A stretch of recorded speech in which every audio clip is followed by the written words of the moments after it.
It started like any other Thursday. A mother buckled her children into their car seats. The fridge was stocked. The laundry folded. Her shift was over, and the evening ahead promised nothing more than a movie with her sister. She smiled, kissed her kids goodbye, and stepped out into the crisp Ohio air. But less than an hour later, chaos. Red and blue lights pulsed across a suburban road. A luxury SUV idled crooked against the curb. Windows fogged. The driver, unconscious. The crash wasn't severe, but something was very wrong. The paramedics said she was cold to the touch, that her eyes didn't move, that time was slipping away, and somewhere, miles away, someone already knew. Her death would not be the end. It would be the beginning. A story of love, ambition, and the things people think they can hide. What happened in the moments leading up to that crash would shake an entire community and unravel a truth so quiet, so carefully placed, that no one saw it coming. Until it was far too late. This is The Criminal's Shadows, where we go deeper, into the silence after the headlines, the moments before everything changed, and the shadows cast by the people we think we know best. Some cases leave a trace, a bloodstain, a broken window, a scream. Others whisper, passing moment, a gesture too subtle to notice, a decision dressed as routine. And sometimes, by the time we realize something is wrong, the damage is already done. What you're about to see isn't just a case of loss. It's a slow unraveling, thread by thread, of a life that appeared whole from the outside. But when the pieces were picked up, the picture they formed told a story no one expected. This is the story of Rosemary Essa, a woman who had everything to live for, and someone who may have planned it that way. There are places that almost seem too quiet, too peaceful. Highland Heights, Ohio, is one of them. A small suburb nestled just 15 miles outside of Cleveland. It's the kind of town where the days pass without urgency, where the sounds of the city give way to rustling trees, quiet sidewalks, and the occasional hum of a lawnmower. In winter, the streets glow beneath soft layers of snow, and in summer, kids ride their bikes in small packs, looping through cul-de-sacs while parents tend to flower beds or wave from porch swings. It's a place designed to feel safe, steady, predictable. It's where you go to raise a family. And in the early 2000s, one home at the end of a quiet residential road seemed to reflect all of that promise. The Essa residence. A well-appointed house with trimmed hedges, wide windows, and a stone pathway lined with seasonal flowers. From the outside, nothing appeared out of place. Inside lived Dr. Yazid Essa and his wife, Rosemary. Yazid, by all accounts, was a man people noticed. An emergency room physician at a Cleveland area hospital. He was young, handsome, and confident. He wore tailored clothes, drove expensive cars, and was known for his business acumen as much as his medical expertise. He wasn't just a doctor. He was a businessman, too, running a high-end luxury car dealership on the side. Some saw him as a multitasker, someone who thrived on ambition. Others quietly described him as someone who always seemed elsewhere. But no one could deny he had built a life many would envy. And at the center of that life was Rosemary. Born Rosemary DiPuccio, she came from a large, tightly knit Italian-American family in Lyndhurst, just a short drive away. Her parents raised their children with faith, tradition, and a deep sense of family loyalty. Rosemary, the fourth of 5 siblings, was known for her compassion from a young age. She studied nursing and went on to work in the medical field before stepping away to focus on her children full-time. She didn't make a show of her kindness, but everyone felt it. Her sisters described her as the glue in the family, the one who remembered anniversaries, brought extra gifts to birthday parties just in case, and volunteered to host holidays even when she was exhausted. Rosemary was a caretaker not just by profession but by nature. She and Yazid had married in 1999. At their wedding, guests remembered a radiant bride and a tall, smiling groom who seemed to charm every table he visited. They danced under soft lights to a Frank Sinatra classic, surrounded by family and friends who thought they were witnessing the beginning of something beautiful. Over the next few years, their family grew. They welcomed a son, then a daughter. Photographs from that period show what looks like a happy home. Rosemary on the back patio, blowing bubbles with the kids. The family at the zoo. The children dressed for Halloween, beaming in costumes Rosemary likely helped make by hand. To outsiders, the Essas were a picture-perfect family. A doctor, a devoted wife, 2 beautiful children, a lovely home. Friends and neighbors often remarked on how fortunate they seemed. But time has a way of clarifying things. And sometimes, when you look back at those pictures, when you revisit those memories, you start to notice what wasn't said, what wasn't asked, and what was quietly missing. Because in every seemingly perfect story, there are moments, small, subtle, where something shifts, and no one notices until it's already gone too far. It was a Thursday, unremarkable by most standards. February 24th, 2005. The sky was overcast in Highland Heights, the streets dry, the roads mostly clear. At the Essa residence, the day was moving along without incident. Rosemary had spent the morning with her children. She was planning to meet her sister later that afternoon to see a movie. It was a simple outing, one she had looked forward to all week. At around 2:30 p.m., Rosemary got ready to leave. Her children were staying behind with family. She changed into comfortable clothes, grabbed her purse, keys, and made her way out the door. Before she left, her husband Yazid handed her a small white capsule. A calcium supplement, he told her. Just something to help with her health. That gesture, so ordinary, so brief, would be the last private moment they shared. Rosemary left the house and began the short drive toward the theater. But within minutes, something started to feel off. At 2:45 p.m., she placed a phone call to her close friend, Eva McGregor. Her voice was strained. She said she felt dizzy, nauseated. Her chest was tight, and her hands had begun to tremble. In that conversation, she mentioned the pill. She told Eva she didn't feel right, that something was wrong. That was the last time anyone heard her voice. At approximately 3 p.m., drivers on Brainerd Road noticed a gray SUV weaving slightly across the lane lines. Moments later, the vehicle drifted to the side of the road and came to a stop after lightly tapping the rear of another car. It was a low-impact collision. No one was seriously injured. No tires screeched. No airbags deployed. But when bystanders approached the SUV, they were met with something far more disturbing than broken glass or dented fenders. Rosemary was slumped over in the driver's seat, barely conscious. Her eyes were glassy. Her skin had gone pale. She was vomiting, struggling to breathe. One of the witnesses called 911. In the background, the operator could hear the panic rising. A woman was down, and no one knew why. When paramedics arrived, they found Rosemary still alive but fading fast. She was lifted from the SUV and rushed to Hillcrest Hospital. Her vitals were weak. She never regained consciousness. By the time her sister arrived at the theater, Rosemary never showed. Her phone went unanswered. At the hospital, attempts were made to stabilize her. Doctors worked rapidly to rule out trauma. There were no broken bones, no signs of a head injury, no internal bleeding from the crash itself. In the hours that followed, Rosemary's heart stopped. The doctors declared her dead. And with that, the questions began. There was confusion. A minor traffic accident wasn't supposed to end like this. The injuries didn't match the outcome. Rosemary's family was told she had died of natural causes triggered by the stress of the crash. But there were gaps. Too many. Her parents were in shock. Her siblings, numb. And Yazid? According to several family members, his behavior was off. He didn't cry. He didn't panic. Just hours after her death, he sent a mass email to friends and acquaintances. It read, "Just wanted to let you know that Rosie died yesterday in a minor car accident. She will be missed." Simple.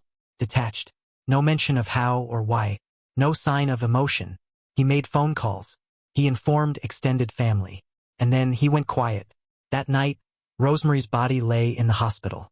The autopsy was pending. The pill she had taken just before leaving the house was mentioned in passing. Nothing official. Just a vague reference from the friend she'd called. There was no crime scene, no police tape, no press conference. Just a grieving family. And a growing feeling that something wasn't adding up. What happened inside that SUV wasn't about the road. It wasn't about the crash. And as the days passed, a question began to take shape. Not just in whispers, but in direct conversations between those who knew her best. Could Rosie have been sick before she got behind the wheel? Or was something else inside her? Something she never should have taken? A capsule, a pill, a gift, a gesture. Was it just bad timing? Or the beginning of something no one was ready to believe? The first 48 hours after Rosemary S.'s death were marked by a fog of confusion and grief. But beneath that fog, something began to stir. Questions without answers, instincts without evidence. Her family couldn't let it go. It didn't feel right. The crash had been minor. Her body showed no trauma. No one could explain why a healthy 38-year-old mother had simply died. It was her friend, Eva McGregor, who first brought up the pill. She told investigators about the phone call Rosemary made during her drive. That strange, disoriented voice. That mention of a capsule. Rosemary had said she felt strange after taking it. Said her husband had given it to her. A small detail, but it stuck. Detectives began to quietly ask more questions, not formally, not yet. They contacted the hospital. They requested toxicology samples. They visited the Essa home and asked to see the vitamin bottle Rosemary had taken from. According to initial reports, Yazid was calm, cooperative. He handed over the bottle without hesitation. But something about the timing unsettled the investigators. Because within hours of Rosemary's death, while her body still lay in the hospital, Yazid sent out an email to friends. Just wanted to let you know that Rosie died yesterday in a minor car accident. She will be missed. Short, cold, as if it had been written in a boardroom, not a bedroom. And not long after that, Yazid disappeared. What began as a quiet inquiry was now a full-blown investigation. Detectives began to retrace his steps. They learned that he had left Cleveland, flown to Detroit, then crossed into Canada. From there, his trail went cold. The media hadn't yet picked up the story, but inside the Highland Heights police station, everything was shifting. Investigators received a preliminary toxicology report. The calcium capsule that Rosemary ingested had not been a supplement. It was poison. From that moment on, the case turned. Now, there was no room for doubt. Rosemary Essa had not died of natural causes. She had been poisoned, and the only person known to have given her anything to ingest that day was her husband. Investigators began gathering witness testimony. They spoke with family members, co-workers, friends, anyone who might shed light on Yazid Essa's behavior before and after Rosemary's death. What they uncovered painted a new portrait. Yazid, the respected ER doctor, had been living a carefully split life. Multiple women came forward, some admitting to long-term affairs with him. Others mentioned unusual behavior, comments about being unhappy in his marriage. Detectives visited one of his investment properties, co-owned with his brother. Inside, they found a hidden bedroom in the basement. A private space, separate from the rest of the house. The implication was clear. It had been used as a place for liaisons. Still, none of it was enough, not by itself. Affairs weren't a crime. Hidden bedrooms didn't prove murder. What they needed was a link, a connection between the poison capsule and the man who handed it to her. And they were running out of time, because Yazid Essa wasn't just gone. He had fled. The further authorities looked, the more deliberate his escape appeared. He didn't leave in a panic. He planned his route. He liquidated assets. He had help. His passport had been used to cross the border. He'd boarded international flights. The paper trail was faint, but it existed. Meanwhile, the local media finally caught wind of the story. A young mother, a respected doctor, a mysterious death. It didn't take long before whispers became headlines. Yet still, no public charges. Investigators continued to work in silence. Behind closed doors, they assembled the pieces. Surveillance logs, financial records, email correspondence, digital maps of the routes he may have taken. And quietly, they started building a case that would have to stand the weight of international scrutiny. They knew where this was headed. This wasn't just about justice anymore. This was going to be a chase. And they had to be ready. By the time U.S. authorities confirmed his location, Yazid Essa had been gone for nearly 2 years. He had slipped across the Canadian border, traveled through Europe, and eventually landed in Lebanon, where he adopted a new identity, settled into a new routine, and vanished from the public eye. But back in Ohio, investigators had not stopped working. Evidence had been mounting. The toxicology results, the capsule, the testimonies. They were building a murder case, one without a bodyguard of confessions, but with threads that pointed clearly in one direction. Then, in October 2006, a break. Essa was detained in Cyprus while trying to board a flight. He was traveling under a false identity, using the alias Maurice Khalife. Once his fingerprints were matched, there was no doubt. The international manhunt had ended. What followed was a prolonged extradition battle. Essa fought to avoid being sent back to the U.S., citing concerns over the fairness of the American justice system and using every legal loophole available in Cyprus to delay the process. For over 2 years, Rosemary's family waited. Then, in January 2009, after 28 months in custody, Yazid Essa was finally returned to Ohio in handcuffs. He was booked, processed, and formally charged with aggravated murder. As news of his arrest spread, the courtroom began to fill. Journalists, family members, and curious onlookers packed the gallery. For many, it was their first time seeing him in person since he'd disappeared. The trial began on January 19, 2010. February 24th, 2005, I told Gigi our luck ran out. We lost our Rosie for no reason. It's been... Two names stood out. First, Firas Essa, Yazid's own brother. Firas took the stand and described a conversation that would become one of the most damning pieces of testimony. He said Yazid had confessed to poisoning Rosemary, that he had ground up a white powder, cyanide, and placed it into a calcium capsule, which he then handed to his wife before she left for the movies. Firas's voice shook as he spoke. It was the kind of betrayal that broke more than one bond. Then came Jamal Khalife, a former friend and business associate who had helped Yazid while he was hiding overseas. Jamal said Yazid had admitted everything during a conversation in Lebanon. There was no emotion, he recalled. No guilt. Just a calm, clear description of what had been done. The defense attempted to poke holes in both testimonies. They suggested Firas had motivations of his own. They claimed Jamal was seeking immunity. But the prosecution reminded the jury that no one else had access to that pill bottle. No one else had motive. No one else had fled the country.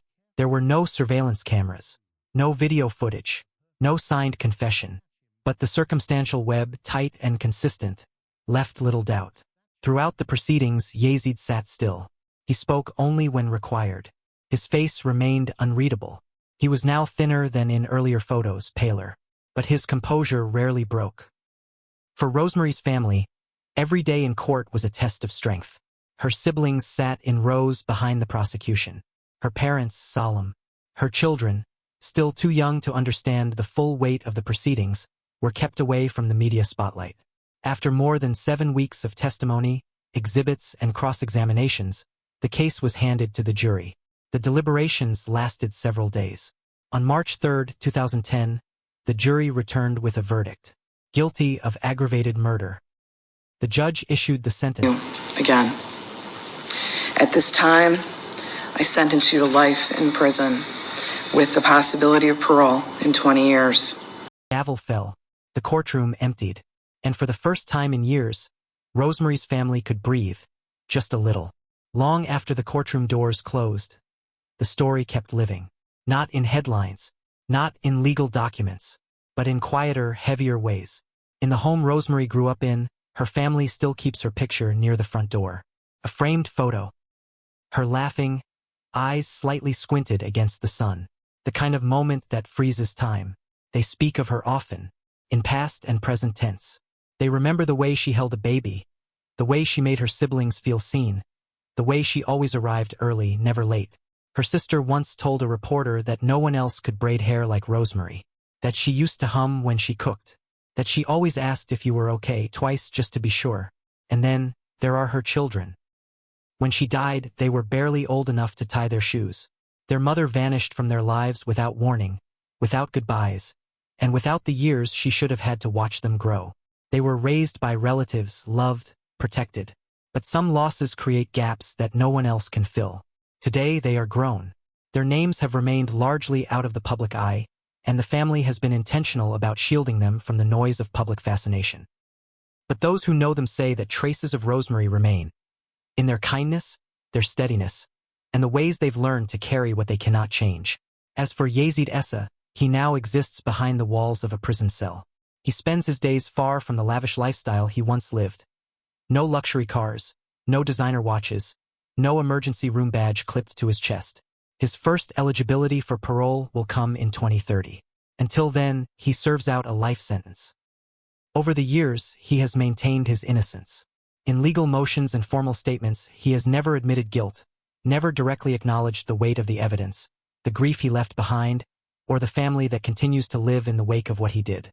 Psychologists who reviewed his case have described him in clinical terms: intelligent, composed, well-practiced in compartmentalization. One report noted how during the trial, As former friends and family members took the stand, Yazid barely blinked. His face rarely moved. He listened, but didn't react. Some called it emotional detachment. Others called it control. But one thing was clear. The man on trial seemed untouched by the room around him. To the public, the case has lingered as one of eerie contradiction. A respected doctor, a man trained to save lives, was accused, then convicted, of calculating and executing the slow, silent end of someone he was supposed to love. Many have tried to make sense of that contradiction. What could cause a person with education, status, and access to methodically erase someone from his life? Not by leaving, not by divorce, but by death. Was it fear of losing control? Was it rage that simmered for too long beneath a polished surface? Or was it something colder, something more calculated, the belief that he was too smart, too careful, too protected to ever be caught? Speculation has stretched beyond courtroom facts. True crime analysts, psychologists, and podcast hosts have revisited the case countless times, each trying to understand the full picture. Some have questioned whether Yazid acted alone. Others have wondered how long he planned it. Was the cyanide acquisition impulsive, or something prepared far in advance? There were no smoking guns, no caught-on-tape confessions, just puzzle pieces. Yet they formed a picture too precise to ignore. Still, there are people who believe in alternate possibilities. That someone else may have been involved. That something was missed. But the courts closed the book on those questions. The jury spoke. The verdict was entered. And yet, grief doesn't follow verdicts. For Rosemary's parents, the absence is still loud. For her siblings, life has resumed, but never returned. The empty seat at the dinner table, the voice they no longer hear, the holidays that come and go without her. These are the pieces of the aftermath no one reports on. The things that don't make it into transcripts or timelines. But they're real, and they're permanent. That's what loss leaves behind. Some crimes make the news for their brutality. Others, like this one, haunt us for their quiet. There were no raised voices, no bloodstains, no screaming matches caught on security footage. Just a pill, a suggestion, a moment disguised as routine. And in that moment, everything changed. The story of Rosemary Essa isn't just about a crime. It's about the betrayal of trust, about the hidden fault lines in a life that looked perfect from the outside. A nurse, a mother, a sister, a woman who believed she was safe in the arms of the man she married. But sometimes it's not strangers we should be afraid of. It's the silence, the choices made behind smiles, the poisons that don't show up until it's too late. In this case, the law caught up. A sentence was handed down. The courtroom closed its doors. But for those left behind, Rosemary's parents, her siblings, her children, the echoes of that choice will never fully fade. Her story is a reminder that evil doesn't always wear a mask. Sometimes it wears a wedding ring. Sometimes it sits across the dinner table. And sometimes it waits quietly for the perfect moment to strike. So we ask you, what do you believe? Was justice truly served in this case? Can any verdict account for what was lost? Or are some acts of betrayal too deep for the law to fully measure? Tell us what you think in the comments below. And if this case made you think twice, if it stayed with you long after the screen went dark, then this is just the beginning. Subscribe to The Criminal's Shadows for more true stories, of lives interrupted, of truths hidden, and of justice pursued when the light begins to dim. We tell the stories that don't just shock you. We tell the ones you can't stop thinking about.